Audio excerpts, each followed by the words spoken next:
I adopted a dog. But he wasn't just a dog. I had always wanted a dog. Ever since I was a kid, I dreamed of having a loyal companion by my side. So when I finally moved into my own house, I went straight to the local shelter. That's where I met him. A large, scruffy mutt with piercing golden eyes. His tag simply read, Baxter. Are you sure about this one? The shelter worker asked. He's different.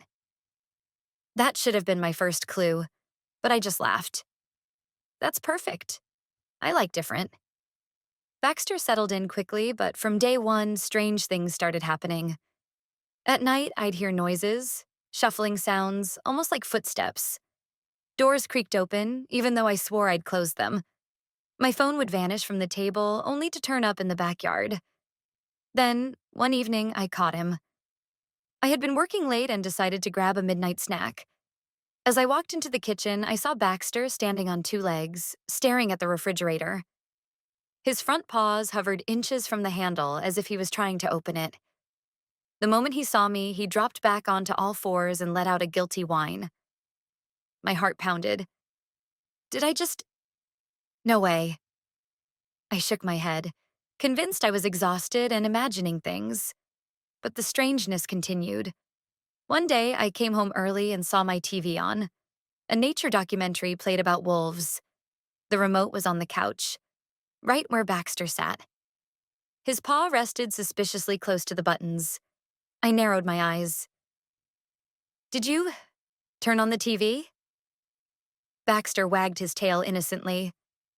That night, I set up my old laptop's webcam, aiming it at the living room before heading to bed. If my dog was doing something weird, I wanted proof. At 3:17 a.m., I woke up to a crash. Heart racing, I grabbed my phone and checked the camera footage. My blood ran cold. On the screen, Baxter sat on the couch, flipping through channels using the remote, with his paws. Then, as if sensing he was being watched, he turned his head directly toward the camera and smiled. I bolted downstairs. Baxter was waiting. He sat by the couch, tail wagging, but his golden eyes glowed unnaturally in the dim light.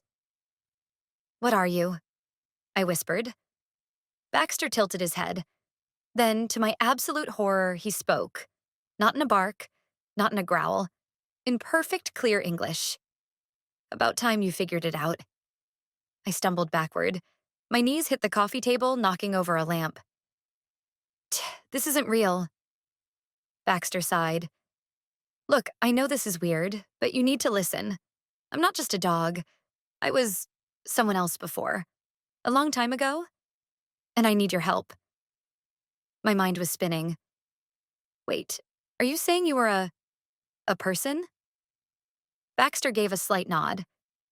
Cursed, actually. A long story. But let's just say I've been stuck like this for a very long time. And you might be the one to break the curse. I swallowed hard. How? Baxter let out a small huff. That's the problem.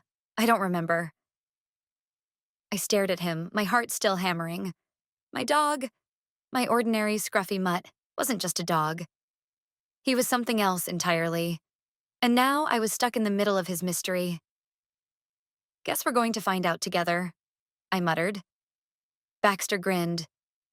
That's the spirit. And with that, my life as a dog owner got a whole lot weirder.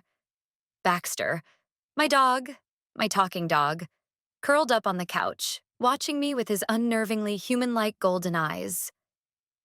I still hadn't wrapped my head around the fact that I had just heard him speak. This is insane, I muttered, pacing the room. Dogs don't talk. This is a dream. Or maybe I've finally lost my mind. Baxter sighed. You're not crazy. And trust me, if I could have just told someone about this years ago, I would have. I stopped pacing and rubbed my temples. You said you were cursed? He nodded. A long time ago, yeah. I don't remember all the details, but I was human once. I think I made someone really angry. A powerful someone. His ears flattened. And now I'm stuck like this. I sat on the edge of the couch, still keeping a bit of distance. You don't remember how it happened? Baxter's tail thumped against the couch. Bits and pieces. I have flashes, memories that feel like they belong to someone else. A castle, a dark forest, someone's voice whispering a spell. Then, nothing. Just the feeling of waking up is this. He lifted a paw. I let out a slow breath. Okay. Suppose I believe you. What do you need me to do? Baxter tilted his head. You're the first person I've been able to talk to in centuries. That means something. Maybe you're special. I snorted. Special? Dude, I'm just a guy who works a 9 to 5 and eats way too much takeout. Baxter chuckled. A deep, unmistakably human chuckle. Well, you're my person now. And I think you're supposed to help me. A chill ran down my spine. The room felt different now. Charged, like I was standing at the edge of something bigger than I could understand. I exhaled. All right, let's say I believe you. Where do we start? Baxter's ears perked. I might have an idea. The next day, Baxter led me, yes, literally led me, out to the woods behind my house. He trotted ahead, glancing back every so often to make sure I was still following. After about 15 minutes, we reached a clearing. In the center stood a crumbling stone well. I frowned. I didn't even know this was back here. Baxter's fur bristled. I did, and I think this is where we start. He patted closer, sniffing around the base of the well. His paws suddenly stopped at a patch of dirt. Dig here. I blinked. You want me to dig? His voice was sharper this time. Against my better judgment, I dropped to my knees and started clawing at the dirt. It didn't take long before my fingers scraped against something solid. A wooden box. I pulled it out, brushing away the dirt. The wood was ancient, almost black with age, and carved with strange symbols. There was no lock, just a simple latch. I hesitated. What if this is cursed or something? Baxter gave me a look. Pretty sure I already took the hit for that. Fair point. I took a deep breath and flipped the latch open. Inside was a book. Its leather cover was cracked with age and the pages were yellowed. The title was written in some strange, looping script. Baxter's eyes widened. I remember this. You do? He nudged the book with his nose. Not everything, but this means something. We have to figure out what. I flipped open the book, but the writing inside was in a language I didn't recognize. Yeah, this is totally unreadable. Baxter huffed. Then we find someone who can read it. I shut the book and stood up. My heart was pounding, but a strange sense of excitement was building inside me. Yesterday, I was just a normal guy. Today, I was standing in the woods with a talking dog, holding an ancient book that might hold the key to breaking a centuries-old curse. I had no idea what I was getting myself into. But one thing was certain. This was only the beginning. I stood in the woods, gripping the ancient book, my heart pounding in my chest. A day ago, my biggest problem was deciding what to order for dinner. Now, I had a talking dog and a mysterious book that might hold the key to breaking a centuries-old curse. So, what now? I asked. Baxter's golden eyes gleamed as he stared at the book. We find someone who can read it. Right, I muttered, flipping through the pages again. The script was like nothing I'd ever seen. Curved, intricate symbols, almost alive on the page. Yeah, that's gonna be a problem. This isn't exactly high school Spanish. Baxter tilted his head. I might know someone. I stared. You know someone? You're a dog. Baxter scoffed. I've been around for a long time, buddy. I listen. I watch.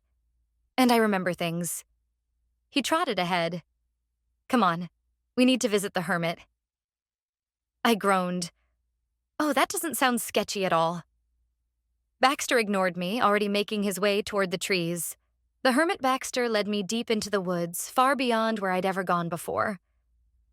The trees thickened, the air grew colder, and an eerie silence settled over everything. Then I saw it. A small, crooked cabin hidden among the trees. Great, I muttered. This totally doesn't look like the start of a horror movie. Baxter ignored me and padded up to the door. He scratched at the wood 3 times. Silence. Then a voice, low, raspy, and definitely not friendly. Go away. Baxter sat down, completely unfazed. We need your help. A long pause. Then the door creaked open just a crack. An eye, pale, almost silver, peered out at us. The person behind it was old, with wild gray hair and a deeply lined face. They squinted at Baxter, then at me. You brought a human, they muttered. Baxter wagged his tail. He's different. The hermit scoffed.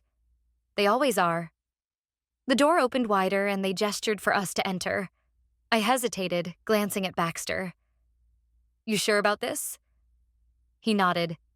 Trust me. I wasn't sure why I trusted a talking dog, but at this point, what choice did I have? I stepped inside. The cabin was cluttered. Books, jars filled with strange herbs, old maps, and even a few skulls. A fireplace crackled in the corner, casting flickering shadows across the walls. The hermit sat in a rickety chair, staring at us with sharp, knowing eyes. Show me what you brought. I handed them the book. They took it carefully, their fingers tracing the symbols on the cover. For a long moment, they said nothing. Then, I haven't seen this language in centuries. A chill ran down my spine. Baxter's ears perked. Can you read it? The hermit flipped through the pages, their eyes darting back and forth. Some of it. It's old magic. Dangerous magic. They turned to Baxter. This is tied to your curse, isn't it? Baxter lowered his head. I think so. The hermit exhaled, tapping a bony finger on the page. This is a spell book, and it looks like someone bound you with one of these spells. I clenched my fists. So we can break it, right? The hermit didn't answer right away. They turned to Baxter, eyes unreadable. Tell me, dog, do you truly want to remember? Baxter hesitated. What do you mean? The hermit leaned forward. Sometimes curses aren't just punishments, they're protections. The room fell silent. A cold weight settled in my stomach. What if Baxter wasn't cursed by an enemy? What if he was cursed for a reason? Baxter met my gaze. I need to know. The hermit nodded. Then be careful. The truth isn't always kind. They flipped to a page in the book, running a hand over the symbols. Then they whispered something under their breath, and the room shuddered. A wind howled through the cabin, though the windows were shut. The fire flickered wildly, and Baxter let out a sharp, pained yelp. I reached for him. Baxter. Then his eyes glowed, and everything went black. The forgotten memory. When I opened my eyes, I wasn't in the cabin anymore. I stood in a vast, moonlit courtyard. A castle loomed in the distance, its towers crumbling, vines crawling up its walls. The air was thick with magic. Baxter stood beside me, but he wasn't a dog anymore. He was human. Tall, with dark hair, golden eyes, and a regal presence. His clothes were old-fashioned, embroidered with intricate patterns of wolves and moons. I took a shaky breath. Baxter? He turned to me, his expression unreadable. My name wasn't Baxter. He looked toward the castle, something dark and sorrowful in his gaze. I was a prince. The memory shifted, and I realized the truth. Baxter, the dog I had adopted, wasn't just cursed. He had been hiding from something. And now, that something knew he was back. The memory surrounded me like a dream I couldn't wake from. The castle loomed ahead, broken and crumbling, its towers clawing at the stormy sky. The air was thick with power, something old, something dangerous. Beside me stood Baxter, but not as a dog. He was human now, tall, regal, with golden eyes that flickered like fire. He wore dark embroidered robes, and a silver ring glowed faintly on his finger. He looked at his hands in disbelief, flexing his fingers as if he hadn't seen them in centuries. My name. His voice was different, richer, heavier. My name is Kale. I swallowed hard. You are a prince. He nodded slowly, his expression unreadable. Not just a prince. His golden eyes darkened. I was supposed to be a king. The betrayal, a low rumble shook the ground, and suddenly the scene shifted. We weren't standing in an abandoned castle anymore. We were in a throne room. Tall golden banners hung from the ceiling. A massive black throne sat at the end of the hall, and torches burned with an eerie blue light. The air crackled with energy. At the center of it all stood Kyle. But this Kyle was younger, prouder, dressed in royal armor, his head held high. And across from him stood another figure, a man cloaked in shadows. The memory Kyle spoke, his voice echoing in the hall. You were my most trusted advisor. The shadowed figure stepped closer. I could barely see his face, but his presence sent a chill down my spine. And you were a fool. The room darkened. Kale's fists clenched. You betrayed me. The figure chuckled, his voice sharp as a dagger. You were never meant to rule. You have too much power, Kale. And power like yours must be controlled. The air shattered. A surge of black magic erupted from the figure's hands, and Kale was thrown backward. He gasped, struggling as the magic wrapped around him like chains. The traitor stepped forward. A simple death would be too kind. Kale screamed as the spell consumed him, his body twisting, changing, his golden eyes flashing with fear. And then, he was gone. In his place, a dog lay panting on the floor, trembling. The shadowed man knelt beside him and whispered, Let's see how long you survive without your throne, little prince. I gasped, stumbling backward, my head spinning. The cold cabin rushed back into focus. Baxter, no, Kale, was on the ground, still in his dog form, breathing heavily. The hermit watched us with a grim expression. It's worse than I thought, they murmured. I wiped sweat from my brow. He was cursed by someone powerful. Kale, still in his dog form, lifted his head weakly. My advisor, the man I trusted most. His voice was filled with something I'd never heard before. Rage. I turned to the hermit. Can we break it? The hermit's silver eyes flickered. Maybe. They glanced at Kale. But if we do, he won't just get his human form back. I frowned. What do you mean? The hermit sighed. The moment he returns to who he was, they will know. Kale's ears flattened. You mean... The hermit nodded. The ones who cursed you, they will feel the magic break, and they will come for you. Silence filled the cabin. I looked at Kale. What do we do? He met my gaze, something fierce and determined burning in his golden eyes. We break the curse. I exhaled. Then we'd better be ready for a fight. Because something told me the real danger hadn't even begun. Kale's golden eyes burned with determination. We break the curse, he said, his voice firm even though he was still in his dog form. The hermit sighed, rubbing their temples. You don't get it, do you? They gestured to the spellbook. This isn't some simple hex. This is ancient magic, designed to keep you hidden, to erase you from history. The moment we break it, the ones who cast it will feel the shift. I glanced at Kale. And you're sure that's what you want? His ears twitched and he sat up straighter. I've spent centuries trapped in this form, forgotten. If I keep running, then they win. He turned to the hermit. Tell me what we need to do. The hermit exhaled. Fine, but don't say I didn't warn you. The hermit stood, moving to a cluttered shelf and pulling down a handful of strange ingredients. Dried herbs, glowing crystals, and a small silver dagger. They spread everything out on the table, flipping through the spellbook. Their eyes skimmed over the ancient text, mumbling under their breath. This isn't just about reversing the spell. They muttered, "We need to anchor your soul back to your human body." I frowned. Anchor? The hermit nodded. He's been in this form so long, his human essence is fading. If we don't tie it back properly, the magic could shatter him completely. I looked at Kyle, concern creeping in. Are you sure about this? Kyle met my gaze. More than anything.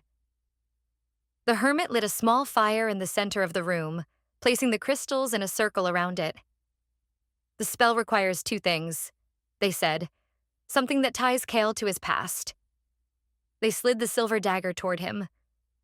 And something that ties him to the present. I blinked. What does that mean?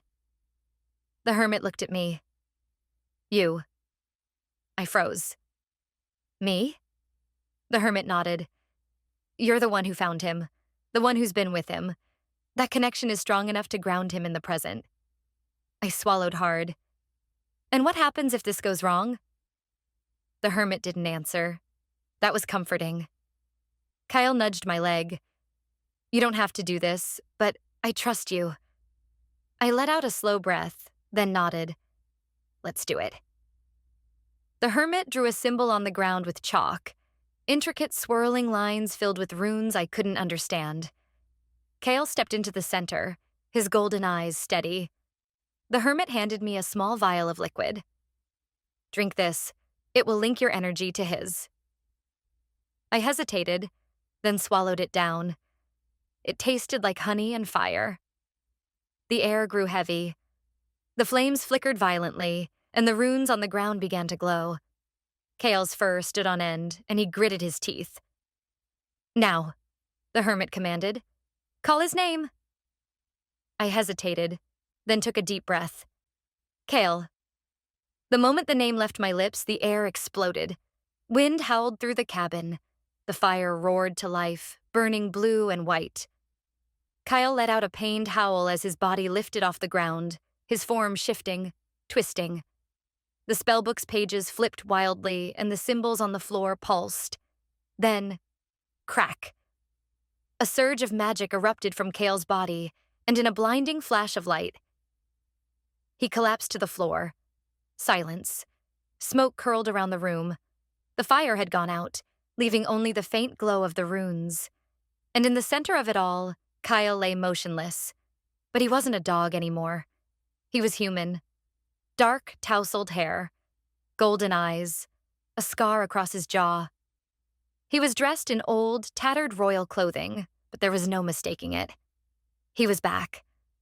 I rushed forward, kneeling beside him. Kyle.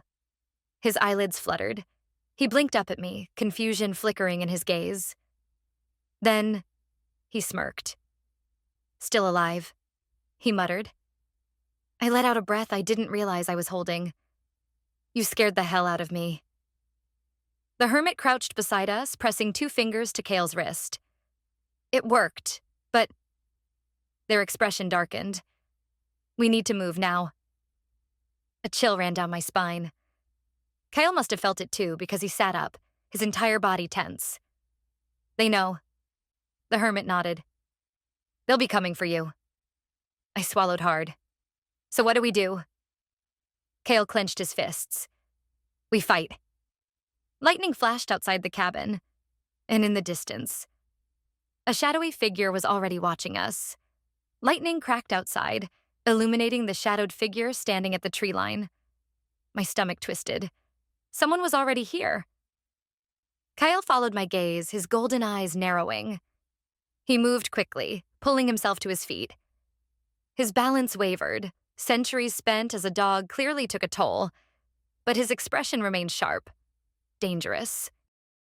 The hermit muttered a curse under their breath. That didn't take long. I forced my brain to catch up. What is that? Kale's jaw tightened. A hunter. The figure took a step forward. I couldn't see their face, but the air around them shimmered with power. Magic. Dark magic. They must have felt the curse break, the hermit murmured. And if one is here, more will follow. Kyle exhaled sharply. We need to move. But before we could take a step, The figure raised a hand. A pulse of dark energy rippled through the air. Boom. The cabin door exploded off its hinges, sending splinters flying. I stumbled back, coughing as dust filled my lungs. Through the smoke, the figure stepped inside. They were tall, wrapped in a dark cloak that seemed to shift like smoke. A hood covered most of their face, but when they looked at us, I caught a glimpse of glowing silver eyes. "You should have stayed hidden, Kyle." Their voice was smooth, almost amused, but layered with something cold. Kyle didn't flinch. He straightened, his old royal presence settling into his shoulders. "And you should have killed me when you had the chance." The figure chuckled. "Oh, we tried." I stepped in front of Kale before I could stop myself. Why did I do that? What was I going to do, bark at them? But my instincts screamed that I needed to do something. The figure tilted their head at me as if noticing me for the first time. "And who's this?" "None of your concern," Kyle growled. The figure ignored him, focusing on me. "You're the one who broke the curse, aren't you?" Their silver eyes flickered with interest. How unexpected. I clenched my fists. "Yeah, well, surprise." The figure smirked. "You have no idea what you've done, do you?" Their fingers twitched, and suddenly I couldn't move. I gasped, frozen in place. My limbs felt locked, as if invisible chains had wrapped around me. "Let him go," Kyle snapped, stepping forward. The figure barely spared him a glance. "And why would I do that? This one is special." Their eyes flickered back to me. I can feel it. Their grip on me tightened. A sharp pain lanced through my chest. Something ancient, something awakening. Kale moved fast. He raised his hand, and for the first time, I saw his magic. Golden light burst from his fingertips, cracking like fire. The figure barely had time to react before the blast slammed into them, sending them crashing against the wall. The invisible force holding me vanished, and I collapsed, gasping. Kyle grabbed my arm, pulling me up. "We need to run." The hermit was already moving, grabbing a satchel of supplies. "I know a way out." I risked a glance back. The figure was already stirring, their cloak smoldering from Kale's magic. Their silver eyes glowed brighter as they snarled, "You cannot escape your fate, Prince." Kale didn't look back. We ran. The three of us sprinted into the dark forest, the rain pounding against the leaves. I could still feel the remnants of whatever that hunter had done to me. My chest ached. My skin tingled. "What the hell was that?" I panted. Kale shook his head. "I don't know." His eyes flickered with concern. "But they were right about one thing. You're not ordinary." I swallowed hard. "Yeah, well, I'd prefer to be ordinary right now." The hermit led us through a hidden path, barely visible in the dark. "We're heading to an old sanctuary. If we can make it there, we might have time to figure out our next move." Kyle glanced over his shoulder. "They won't stop coming." "I know," the hermit said, "but you won't stand a chance against them until you regain your full power." Kyle went quiet. I realized something then. Kale wasn't just hiding from his past. He was weaker than he should be. The centuries spent as a dog had drained him.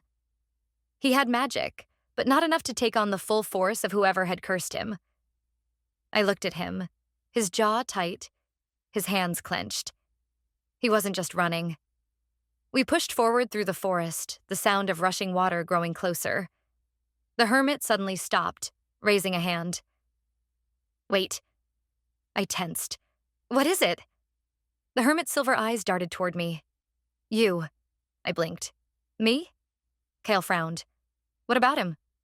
The hermit studied me, their expression unreadable. Then, softly, almost hesitant, "How did you break the curse?" I hesitated. "I just called his name." The hermit's eyes darkened. "Exactly." Kyle stiffened. "What are you saying?"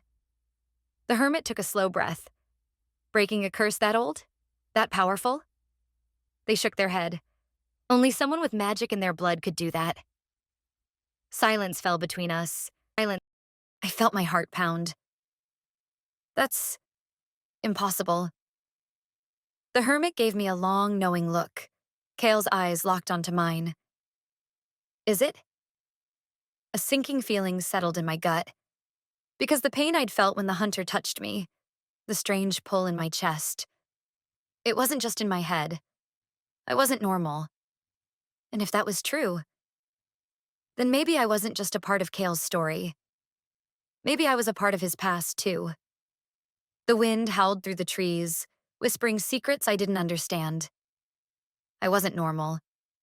That truth settled into my bones, cold and unshakable. Kyle stared at me, his golden eyes searching. The hermit remained quiet, watching like they already knew the answer to a question I hadn't even asked. Magic in my blood? I said, my voice barely above a whisper. That's impossible. But even as I said it, I felt it. The strange pulse in my chest, something ancient and familiar awakening. Kale's expression darkened. If you have magic, that means... A twig snapped. We all turned. The forest had gone silent. Too silent. Then, a whisper. Not from the trees, not from the wind, from inside my head. You are not ready to remember, but the time is coming. My breath hitched. Did you hear that? Kale tensed. Hear what? I spun in a circle, scanning the shadows between the trees, but nothing was there. Then, a flash. An image, not a memory, but something buried deep within me, surfaced. A castle, a throne, a voice calling my name. Not the name I knew, a different name. A name that felt like it had belonged to me once. And then, darkness. I gasped, stumbling back. Kale caught me, his grip firm. What's happening? I swallowed hard, my pulse racing. I don't know, but I think... I met his gaze, my entire body trembling. I think I've been part of this story before. The hermit exhaled sharply, as if they had been waiting for me to realize it. Then we're already too late. Kale stiffened. Too late for what? A shadow moved behind us. Not human, not animal, something else. A pair of glowing silver eyes flickered in the darkness. A whisper slid through the trees. Found you. The air shattered, and the world went black.